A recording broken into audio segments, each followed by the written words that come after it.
சென்னையில் 12வது நாளாக போராட்டத்தில் ஈடுபட்டிருக்கக்கூடிய தூய்மை பணியாளர்கள் பணிக்கு திரும்ப அழைப்பு விடுக்கப்பட்டிருக்கிறது.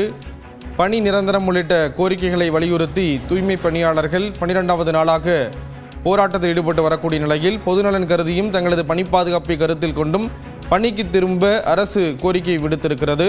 தற்காலிக பணியாளர்களின் வேலை 100% உறுதி செய்யப்படும் என தமிழ்நாடு அரசு உறுதியளித்திருக்கிறது. சென்னையில் 12வது நாளாக போராட்டத்தில் ஈடுபட்டு வருகிறார்கள் தூய்மை பணியாளர்கள்.